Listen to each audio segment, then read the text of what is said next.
Para los cristianos es raro mezclar religión y política. El cristianismo habla más sobre la educación y el carácter de las personas. Para nosotros no es así. El Islam es una ley para todas las cosas, una ley para toda la vida. En el Corán está expresado claramente todo lo que se refiere a la vida, a la política, a la economía, la defensa, la guerra, las fábricas, la educación, las relaciones humanas. Cada país tiene sus leyes y a ellas se atienen. Nosotros nos atenemos a la doctrina del Islam.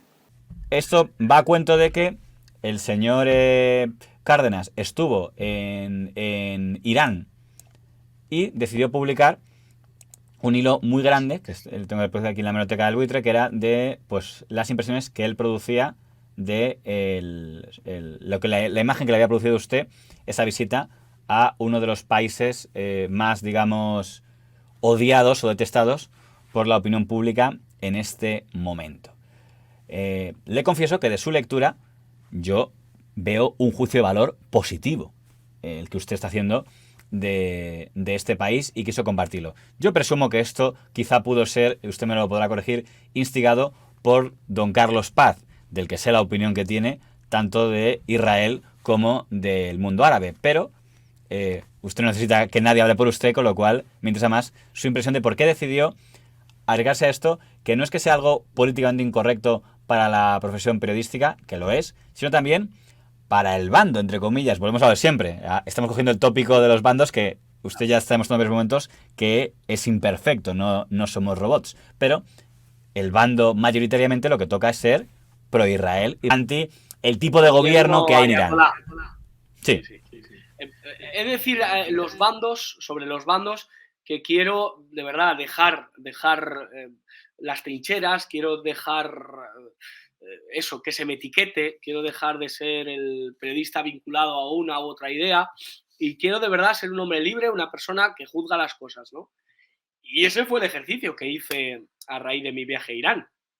Mi viaje a Irán nace de la curiosidad. Ustedes imagínense, tal y como está el periodismo, que ya no tira de chequera y ya no se puede permitir un medio pagarle a un corresponsal, oye, vete a Irán o vete a Rusia o vete a cualquiera de los puntos, que, joder, que a mí como persona, como español, me genera mucha curiosidad porque hablamos mucho de ellos. O sea,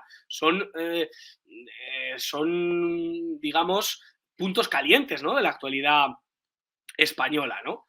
Entonces, de la actualidad mundial, perdón.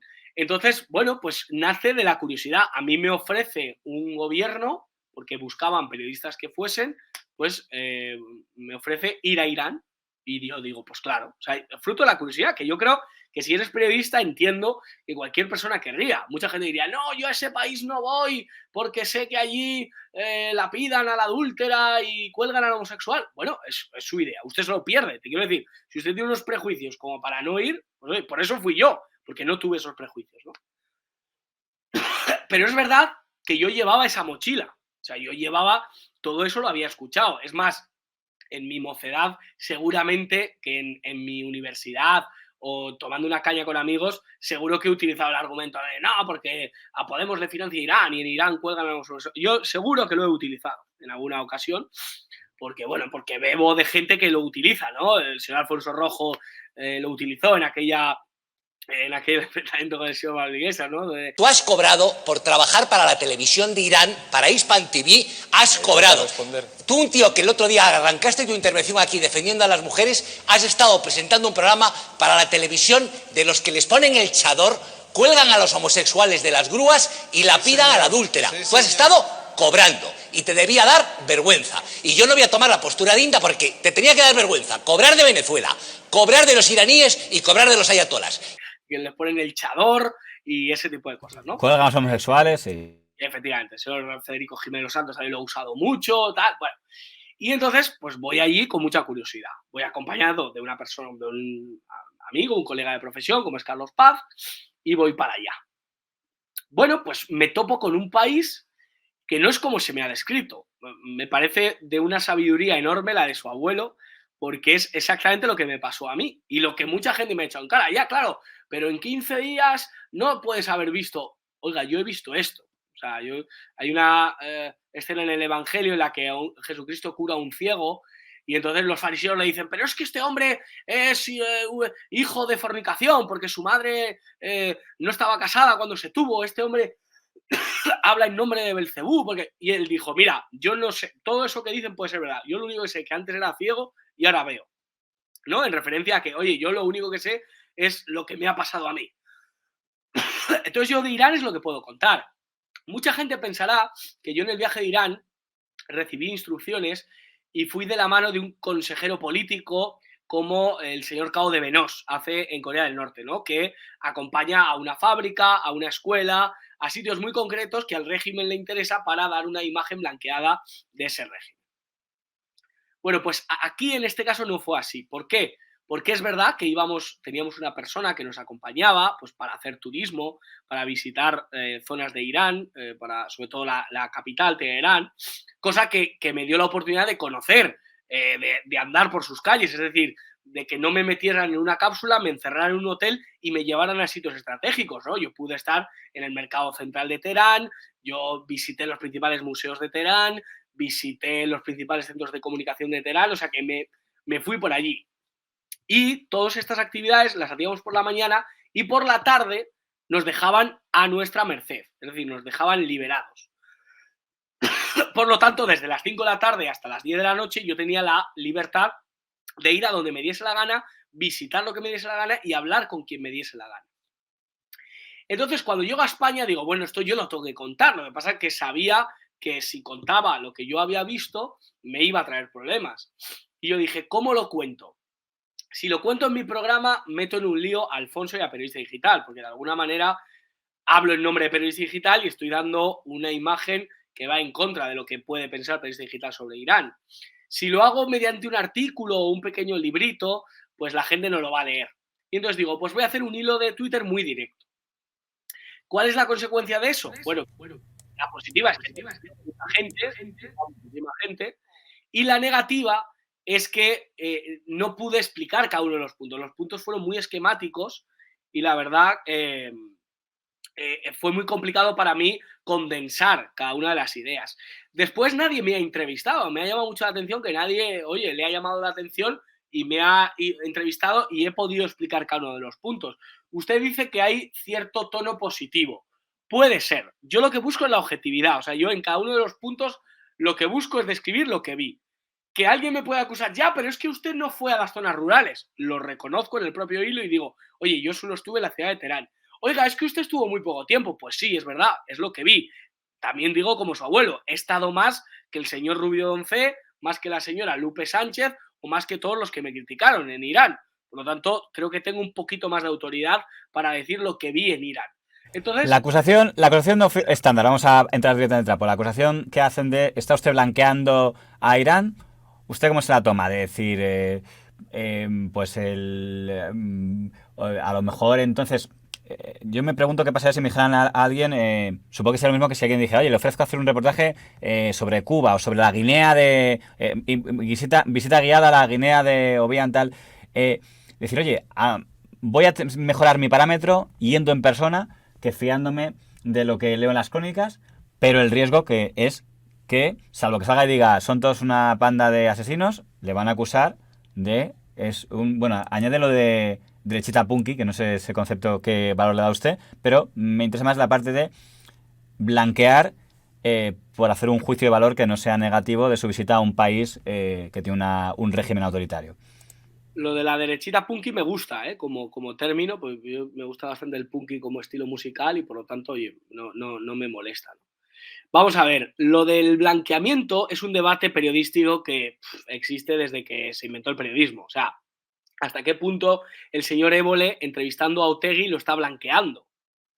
¿Hasta qué punto el señor Évole entrevistando a Maduro lo está blanqueando? Yo soy de la opinión que creo que gracias a esa entrevista, por lo menos, tenemos declaraciones del señor Maduro y tenemos declaraciones del señor Josep Borrell. Entonces, yo creo que entrevistar a alguien no significa blanquearlo. Visitar un lugar no significa blanquearlo. Ahora, yo soy inteligente y perspicaz y yo no me muevo, como he dicho, en esta guerra de trincheras. O sea, yo no quiero ser el típico cuñado, porque es ser muy cuñado, llegar a Irán y llamarles asesinos, y a un país de 3000 años de cultura, que ha tenido una revolución, que ha tenido varias fases, que hay que entender muchas cosas, tildarles de algo que sí, que es muy fácil desde el sofá de tu casa decirlo, pero que hay que decirlo con fundamento, y que yo me fui a informar, y que, por cierto, yo a todos los dirigentes de televisiones, dirigentes políticos de Irán, se lo pregunté directamente. A ver cuántos de estos que me han insultado han tenido la valentía de plantarse delante de un dirigente iraní y poder preguntarle ese tipo de cosas y poder hacerlo. Y me dieron respuestas, y las respuestas son convincentes. Como por ejemplo que hace 40 años que no se la pida a nadie, como por ejemplo que no se da la pena de muerte a un homosexual, sino a alguien que ha practicado la pederastia. Yo vi con estos ojitos que Dios me ha dado personas con aspecto homosexual. No voy a caer en eso de que alguien afeminado tiene por qué sí o sí ser homosexual, pero vi a gente que, bueno, por sus maneras se le veía claramente que era homosexual y que participaba de la vida pública en Teherán perfectamente. Yo entiendo que a nivel social, una nación que ha sido gobernada durante ya tantos años, desde el año 79, por una religión concreta, evidentemente tenga un ethos, tenga una manera de entender las cosas que sea mucho más radical que la occidental, que la democrática, que parece que abraza todo, pero que a veces es mucho más censora que otros regímenes. Los partidos de la oposición pueden estar en el Parlamento. Tienen plena libertad también en el aspecto religioso. Y sus representantes pueden estar en el Congreso y manifestar sus opiniones. Yo lo que pido es el respeto a las soberanías de las naciones.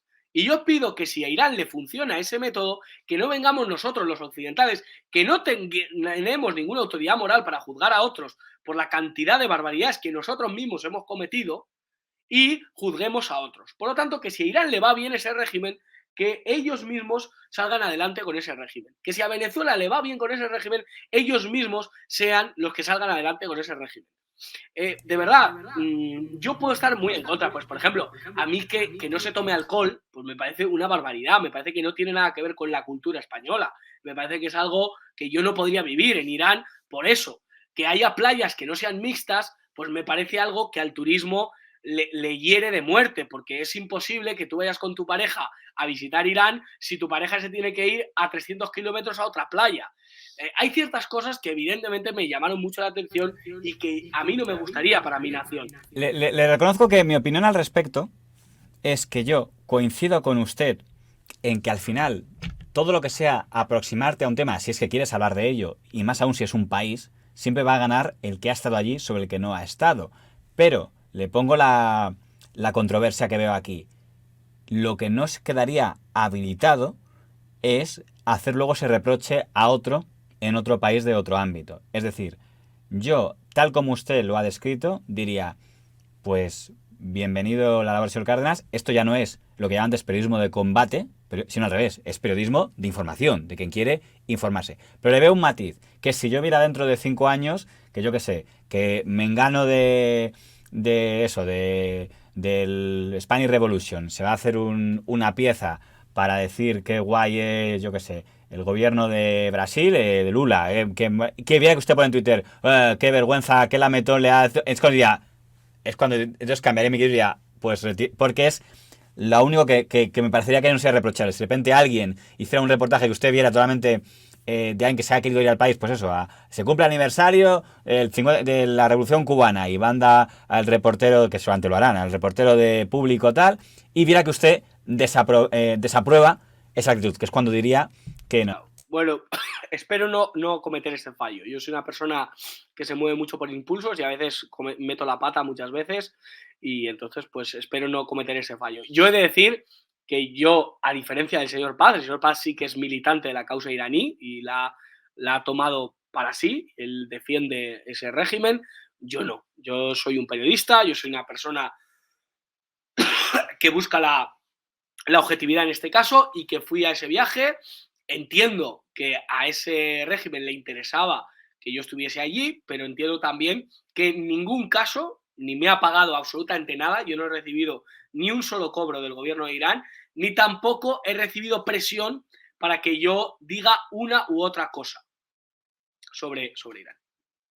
Habla usted si le han pagado, ese tema también salió, porque hubo una conversación cuando se habló de que Cristiano Ronaldo había sido sancionado en Irán. Usted publicó una nota para defender a Irán o aireando el desmentido de la embajada de Irán, y hubo una persona que le preguntó abiertamente sobre cuánto le habían pagado. Sí, bueno, pues ahí Teresa Gómez cometió un gran error, he de decirlo, porque yo en ese momento con Teresa Gómez no tenía ninguna desaveniencia. O sea, más allá de lo que puso ahí cuando yo me despedí de 7NN, yo no tenía nada en contra de la señora Teresa Gómez, y ahí creo que se pasó 3.000 pueblos, porque acusarme a mí de cobrar o de tal, simplemente por no desmentir una información, sino hacerme eco del desmentido de una embajada. Y decir, oiga, vamos a dejar de hacer el ridículo, porque es que la información era tan burda. Es como si ahora dicen, no, en España obligan a poner la mantilla a las mujeres, y sale una imagen de Semana Santa. Pues entendería que cualquier corresponsal que ha estado en España diría, oye, dejen ustedes de replicar esto porque es una absoluta barbaridad. En España no se obliga a nadie a poner una mantilla. Pues al igual que a Cristiano Ronaldo no le van a pegar 1000 latigazos, porque es que en Irán no se pega latigazo a nadie. Entonces, me llamó mucho la atención. Y que Teresa Gómez entrase ese trapo y me dijese, no es que te paguen. Es verdad que yo respondo, pues eso, de una manera que, pues eso, que es provocadora. Pero creo que ella cada vez se va metiendo más en una espiral que no le conviene nada. Yo a doña Teresa Gómez la conocí por usted, porque veía alguna vez la segunda dosis tal, y ella intervenía como colaboradora suya en el programa ya en Periodista Digital. Y claro, cuando yo leo esto, lo que interpreté es decir, vaya, creo que la relación está...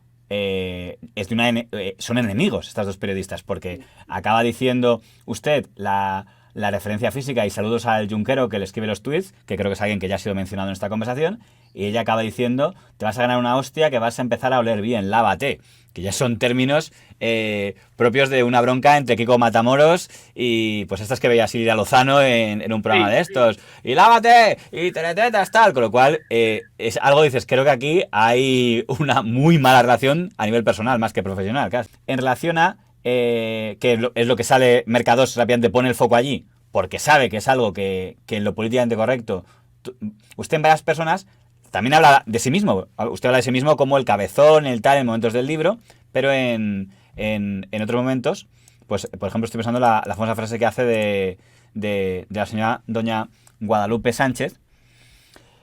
Claro, en esta crítica que le hace usted a doña Guadalupe Sánchez, dice algo que es muy interesante, que es que considera que defiende todos los clichés de la derecha, que es un tema que daría pie a interesantes debates, porque supongo que ella se considera a sí mismo alguien muy desacomplejado, y a entrar en por qué hace usted una crítica que es muy interesante de tratar. Pero todo el mundo va a poner el foco en la broma quevedesca sobre el físico, y va a provocar que diga, el que se ha metido con el físico de la señora Guadalupe Sánchez, qué vergüenza, qué falta de respeto, qué machista, qué tal. Y ya le ha puesto usted muy fácil a aquellos que, para evitar hablar de la crítica que está haciendo, se queden en la otra parte. Entonces le pregunto por qué apostó por esta vía que estoy llamando quevedesca a la hora de ese comentario de humor que quizá hace que gente se sienta más identificado, pero que lo pone muy fácil a quien quiera tapar sus críticas quedándose en esa parte.